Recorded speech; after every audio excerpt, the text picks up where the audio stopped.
Et coucou tout le monde! Alors aujourd'hui, on refait une carte avec ce set de tampons qu'on m'avait offert qui vient de chez Action. Alors c'est la deuxième fois que je fais une carte, enfin ça fait plusieurs fois, mais la deuxième fois que je fais une carte filmée avec ce set de tampons. Et j'ai vu que vous aviez beaucoup aimé la dernière fois, donc je me suis dit, allez, je refais une petite carte. C'est pour quelqu'un qui avait des chiens, donc c'était forcément tout indiqué. Et maintenant que je fais aussi partie du club des petites bêtes à quatre pattes, parce que c'est vrai que lors de la dernière vidéo, j'avais vu que vous étiez très très nombreuses à avoir des animaux comme ça de compagnie. C'était vraiment super agréable de lire tous les commentaires, que vous me racontiez vos histoires plus ou moins heureuses, hein, d'ailleurs, avec vos chiens, à quel point... et ben c'est là qu'on se rend compte à quel point, en fait, ça fait partie de notre vie. Hein, ces animaux-là, hein, ils font vraiment partie de la famille. Et bon, maintenant que j'ai un chien, je comprends tout ce qu'on peut dire. Et donc voilà, donc c'est avec plaisir que je retrouve ces petits tampons. Et c'est surtout l'occasion pour moi de tester un nouveau système. Donc c'est ce qu'on appelle la slide card. Alors forcément, c'est un thème américain, hein, comme tout le temps en scrapbooking. Donc tant pis si on n'aime pas ça, hein, c'est comme ça. Donc slide, je crois que ça veut dire glisser, enfin ou quelque chose comme ça en français. Et donc c'est vrai que c'est vraiment le mouvement de glissade qu'on va retrouver.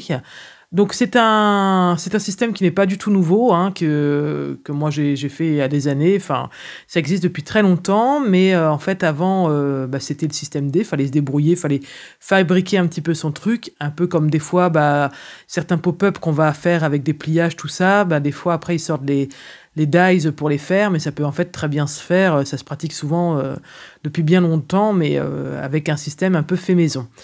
Donc moi, je faisais ça avant avec une pièce de 1 centime. Donc peut-être que quelques personnes parmi vous connaissent ce système-là.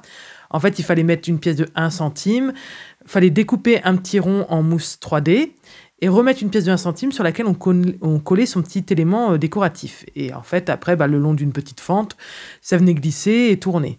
Donc c'était un système qui fonctionnait bien, mais qui avait aussi ses limites parce qu'il fallait déjà bien couper le petit rond dans la mousse 3D. Et vu que c'était assez minutieux, c'était pas forcément très très évident. Il fallait avoir des pièces de 1 centime.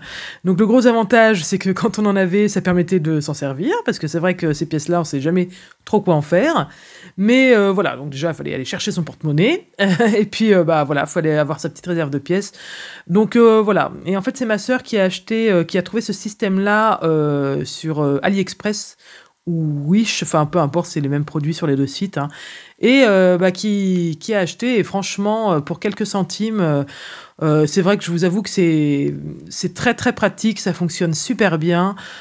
Si c'est un système que vous aimez bien, ne vous privez pas. C'est rare que je vous dise allez foncer, achetez. Mais là franchement, ça coûte vraiment pas grand chose et c'est quand même bien plus pratique que le système D qu'on avait avant. Donc je crois que ça coûte même pas 1 euro, hein, je crois. Et puis vous avez plein de pièces dedans. Donc alors il y a deux sortes. Je vais vous montrer ça un petit peu après. Je vais vous montrer ça après. Il y a deux sortes et je crois que si vous voulez les deux sortes, il faut acheter 2 paquets. Nous, on a mixé les paquets avec ma sœur, comme ça on a pris moitié-moitié de chacun. Mais en fait, il y a soit le système où l'élément tourne, fait une rotation sur lui-même à 360 degrés, ou soit l'élément glisse simplement. Donc à vous de voir. Vous allez voir après, ça va être plus clair. En ce qui concerne mon petit chien, je ne savais pas du tout comment le coloriser. Je voulais au début mettre du feutre à alcool, mais je trouvais que ça allait faire trop foncé. Après, en ce moment, c'est vrai que je suis pas mal dans l'aquarelle, je dépasse, hein, comme ça, pendant un temps, je lâchais pas mes feutres à alcool.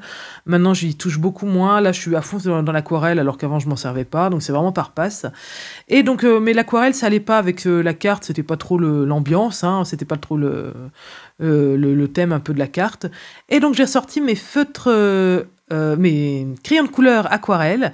J'avais fait une vidéo à ce sujet-là. Je les avais trouvés chez mon Leclerc, hein, pour moins de 3 euros.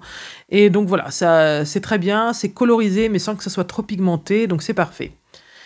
Donc voilà le petit système dont je vous parle. Donc c'est des petits boutons en fait avec une fente et on vient mettre le papier tout simplement au milieu. Donc il faut que ça soit un petit peu surélevé, hein, mais vraiment ça fonctionne bien. Donc il y a un petit dessin dessus. Celui avec la fente, le système va tout droit. Et celui avec le petit point là, l'élément en fait fait une rotation. Donc c'est vrai que là, vous vous en servez, ça fonctionne vraiment bien. Si vous n'avez pas le dies comme moi, pas de problème, hein. Vous faites ça au cutter, vous n'êtes pas obligé d'acheter les dies. En général, c'est des sets de dies et la petite vague, il y a une spirale. Mais si vous voulez pas acheter ça, vous faites un coup de cutter et puis il suffit de prévoir par contre le bon espacement, ça c'est important. Mais il n'y a pas de souci, hein, une ligne droite au cutter et c'est parfait.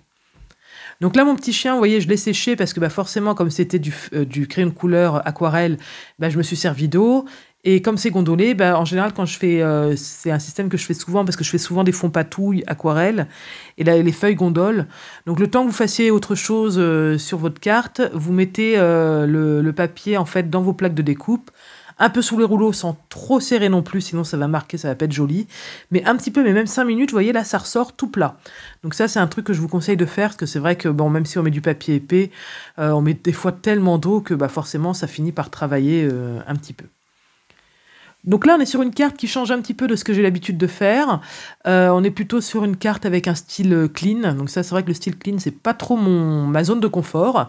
Moi, j'aime bien faire des fonds où il y a plein de tamponnage, de l'encre, tout ça, mettre des étiquettes, du fil, enfin superposer un petit peu plein de choses. Là, c'est beaucoup plus net. C'est vrai que je suis pas très très à l'aise. J'ai toujours l'impression que ça fait vide. Là, ça m'a tellement gêné, même pour tout vous dire, que j'ai recoupé un petit peu la carte en hauteur. Et en plus, je trouve que ce qui m'a plus gêné, c'est que j'avais mal proportionné mes éléments. C'est-à-dire que le chien et les os, ils sont vraiment, vraiment vers le bas, ils sont presque collés au bas. Pourquoi je les ai pas levés un petit peu? Enfin, je ne sais pas. Du coup, voilà, on avait vraiment les éléments qui occupaient le premier quart, en fait. Je trouve que c'est bien quand ça occupe un tiers de la carte. Et là, on était sur le premier quart. Alors oui, là, on joue sur les détails, mais c'est ce qui fait que c'est pas forcément équilibré. Donc, ce que je suis venu faire après, c'est que j'ai coupé le haut de la carte. Les plus observatrices se rendront compte que le gros nuage là qui est en haut, bah, sur la carte de la fin, vous verrez qu'il est un petit peu coupé parce que je trouvais que du coup, il y avait trop d'espace vide en haut. Et j'avais pas spécialement envie de rajouter d'éléments parce que bah, c'est vraiment le petit chien avec ses os, l'axe central de la carte. Donc pour le sentiment, en fait, je sais pas si on peut vraiment dire que c'est un sentiment, j'ai mis ce petit ouf. Ah oui, alors important, donc c'est important que vous colliez votre carte, bien sûr, sur du scotch 3D, pour pas que le petit bouton vienne frotter derrière, sinon forcément ça ne glisse pas. Donc moi j'ai mis le scotch 3D de chez Action, celui contre lequel je peste assez régulièrement parce que je trouve qu'il est vraiment trop fin, donc pour un scotch 3D, limite, enfin ça n'a pas d'intérêt. Et en plus, là, je le trouve encore plus fin que d'habitude. Je sais pas si c'est une impression ou quoi, mais il est vraiment très fin. Je me suis dit, ça va le faire quand même. Eh bien non. Donc si vous refaites ce système de cartes, et comme je sais qu'on est énormément à se servir du scotch 3D de chez Action, doublez-le, parce que vous allez voir que pourtant, je vous ai montré plusieurs fois au fur et à mesure du tuto que c'est un système qui fonctionnait bien, mais là, en fait, du coup, ça frotte sur le derrière de la carte. Alors ça bouge quand même quand on le bouge avec la main, mais sinon ça bouge pas tout seul. Et normalement ça doit vraiment glisser tout seul. Donc soit vous avez un scotch 3D d'une autre marque qui fait aller 3 mm je dirais minimum.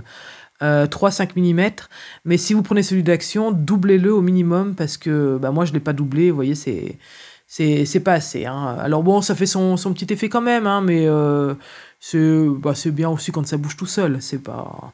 Bon, je pense que celui qui sait pas, ça choque pas, hein, mais voilà, c'est dommage. Donc voilà, des petites retouches finales, des petits enamel dots. Là, vous voyez, je l'ai coupé hors caméra, mais la carte est un petit peu rétrécie et elle est un petit peu mieux proportionnée. Donc faites bien attention quand vous colorisez de ne pas avoir les traits de crayon parce que malgré que ça devienne en peinture un petit peu après, les traits de crayon restent quand même. Donc faites bien attention à ça. Voilà, bah écoutez, je vous fais plein de bisous. Merci d'avoir regardé cette vidéo et à bientôt. Bye bye.